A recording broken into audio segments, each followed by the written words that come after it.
కు తగ్గ పోస్ట్ వాళ్ళకే ఇయ్యి, మేము 10 చదవలేదు, మేము కలెక్టర్ నౌకరు ఇవ్వమని మేము అడుగుతలేము.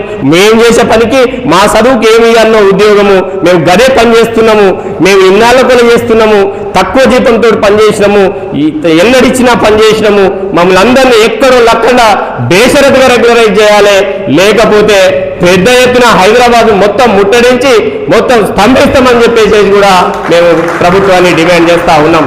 ఒక్కటే మనం అనుకుంటే కాందంటూ లేదు, ఈరోజు మనిషి తలుచుకుంటే కాందంటూ లేదు.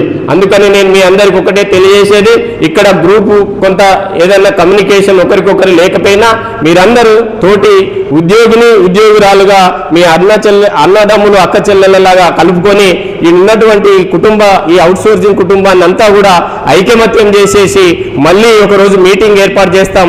ఒక 300 నుంచి 400 మందితోటి సమావేశం ఏర్పాటు చేసుకొని మేము త్వరలోనే హైదరాబాదు ఒకవేళ ఏప్రిల్లో మనకి డైరెక్ట్ విధానం గిట్ట రాకపోతే మేము డేట్ ఫిక్స్ చేస్తాం.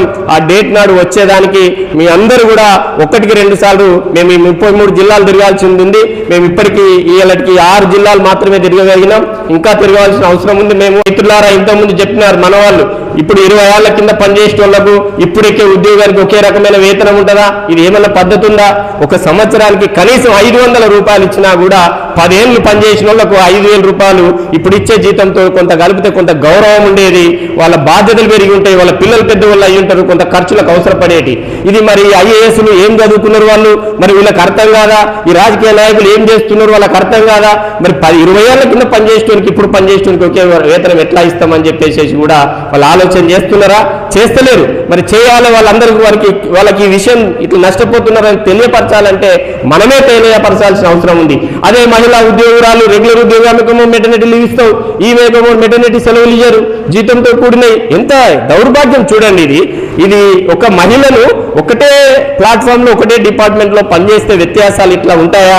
ఇది ఎంత దౌర్భాగ్యం, ఎంత దారుణం అనేటువంటిది ఇట్లా అనేక ఉన్నాయి. ఇప్పుడు మన మిత్రుడు రామచంద్రం ఇచ్చినటువంటి ఏవైతే డిమాండ్స్ ఉన్నాయో అవన్నీ కూడా పరిష్కారం కావడానికి ఒకటే ఒక మార్గం, ఏజెన్సీలు పోవాలా, డైరెక్ట్ ప్రభుత్వమే మనకి ఇవ్వాలా. అదే నినాదంతో మనం పనిచేద్దాం.